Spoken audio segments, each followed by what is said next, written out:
Hai, salam mesra, salam muhibah, salam KMK hebat, salam katakan pada KMK. Bertemu kembali bersama saya, Cikgu Koni Laurenko, Guru Kesusastraan Melayu Komunikatif STPM Anda. Seperti biasa, pada hari ini kita akan meneruskan pembelajaran kita untuk semester 2 di bawah tajuk Sastra dan Pembangunan. Dan pada hari ini, kita akan meneruskan perbincangan kita, pembelajaran kita untuk tajuk 2.2 Sosial dengan topik 2.2.3 Mobility Sosial. Antara isi kandung pelajaran yang akan kita pelajari dalam pembelajaran ini ialah yang pertama, konsep mobility, kedua, bentuk mobility, ketiga, faktor mobility, keempat, analisis mobility, kelima, contoh soalan, dan yang keenam, contoh jawapan. Seperti biasa, sebelum kita pergi lebih jauh, mari kita berkenalan dahulu dengan konsep mobility. Dari segi konsepnya, mobility merujuk kepada proses perubahan individu atau kelompok masyarakat daripada satu lapisan sosial kepada satu lapisan sosial lain, atau perubahan kedudukan daripada satu kedudukan kepada satu kedudukan lain dalam lapisan sosial yang sama. Sekarang kita lihat yang kedua, bentuk mobility. Terdapat 3 bentuk mobility, yaitu mobility menegak ke atas, mobility menegak ke bawah, dan mobility mendatar. Sekarang kita lihat pula perkara yang ketiga, yaitu faktor mobility. Antara faktor mobility termasuklah seperti perkahwinan, keturunan, kekuatan fizikal, tawanan perang, pendidikan ataupun ilmu, bakti ataupun jasa, pengaruh, jawatan, berdakwah, dan lain-lain lagi. Setelah kita meneliti konsep, bentuk, dan faktor mobility, sekarang kita beralih ke bahagian yang keempat, yaitu analisis mobility, seperti mana yang terdapat dalam teks Sulalatus Salatin Sejarah Melayu, yaitu dalam bentuk mobility sosial menegak ke atas, mobility sosial menegak ke bawah, dan mobility mendatar. Jom kita lihat. Yang pertama, kita lihat mobility menegak ke atas.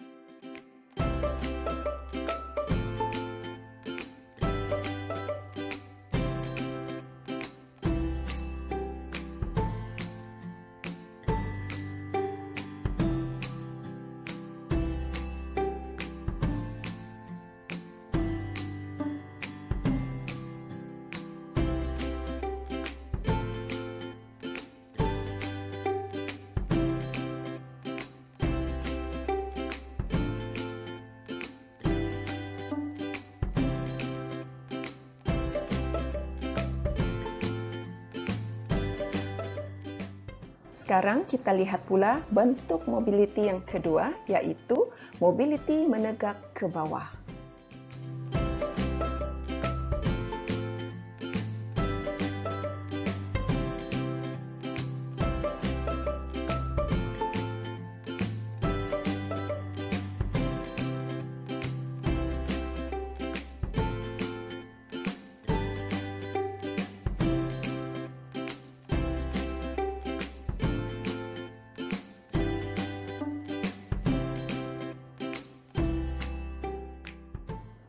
Dan ini pula ialah mobility bentuk yang ketiga, yaitu mobility mendatar.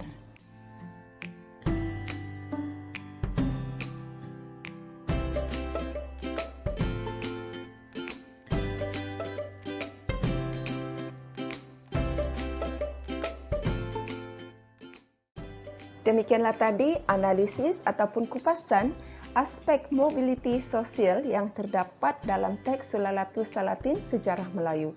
Setelah kita mengupas dan meneliti aspek mobility sosial yang terdapat dalam teks Sulalatus Salatin Sejarah Melayu, kini tibalah masanya untuk kita melihat contoh soalan bagi tajuk ini. Coba kita tengok. Jelaskan mobility sosial dalam konteks pembangunan masyarakat berdasarkan teks Sulalatus Salatin Sejarah Melayu 25 markah.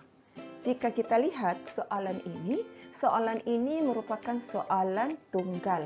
Jadi jika soalan tunggal, maknanya pelajar perlulah mengemukakan jawapan yang berformat, iaitu terdiri daripada 3 bahagian, iaitu pengenalan, isi dan penutup. Bahagian isi hendaklah terdiri daripada 5 isi.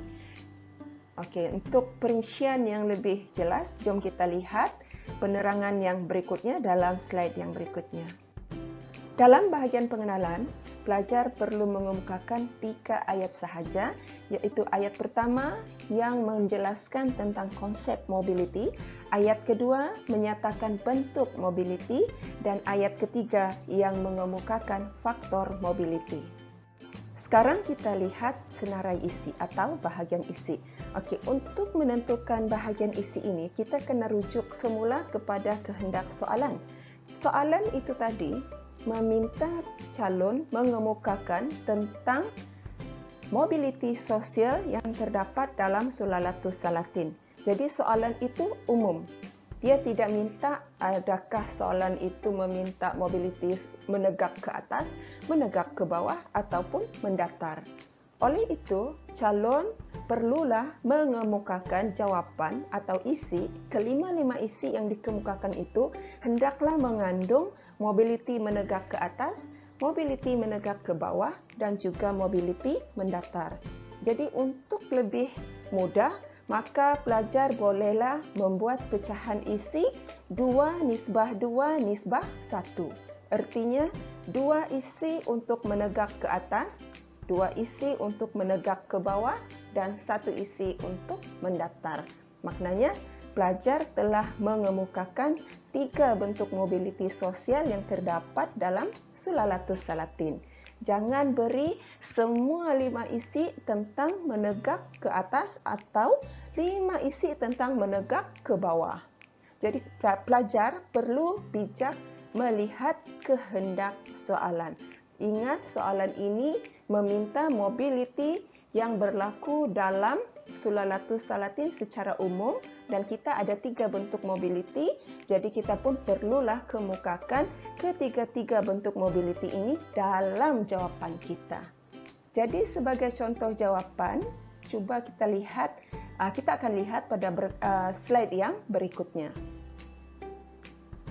Okey, sebelum kita melihat contoh jawapan, sekarang kita lihat dahulu apakah yang perlu ada dalam setiap perenggan isi. Jadi untuk menentukan apa yang perlu ada dalam perenggan isi ini, kita akan lihat kata tugas soalan. Kita akan lihat kata tugas soalan. Jadi kalau kita lihat kata tugas soalan itu tadi, kata tugas yang digunakan ialah jelaskan. Kalau jelaskan, apa yang perlu ada dalam setiap perenggan jawapan ialah fakta, contoh, huraian contoh, dan kesimpulan kecil. Kesimpulan kecil ini wajib. Dan kesimpulan kecil ini perlulah dikaitkan dengan aspek pembangunan. Dalam hal ini, aspek pembangunan kita ialah pembangunan masyarakat. Kerana mobiliti sosial ini terkandung dalam pembangunan masyarakat. Bukannya dalam pembangunan insan dan bukan juga dalam pembangunan negara. Sekarang kita lihat bahagian penutup. Bahagian penutup kita tahu dia 2 markah, jadi pelajar atau calon bolehlah bina dalam 2 ayat. Ayat pertama, kemukakan rumusan isi. Ayat kedua, nyatakan cadangan dan harapan yang dikaitkan dengan pembangunan masyarakat. Jadi demikianlah tadi bermula dari perenggan pengenalan, isi dan penutup, bagaimana calon boleh membuat kerangka jawapan.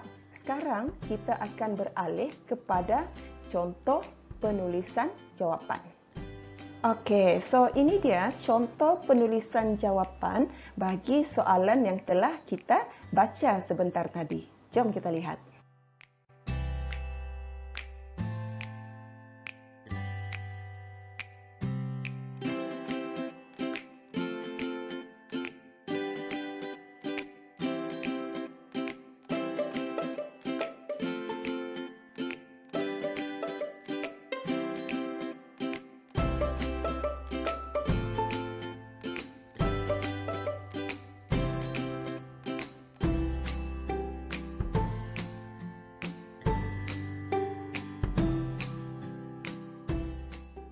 Dengan ini, setakat ini sahaja dahulu pertemuan kita untuk pembelajaran kita pada hari ini untuk tajuk mobility sosial.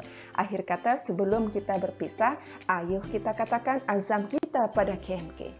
Katakan pada KMK, katakan pada KMK, katakan pada KMK. Semoga kita akan bertemu lagi di lain ruang, di lain waktu. Sekian, terima kasih dan bye-bye.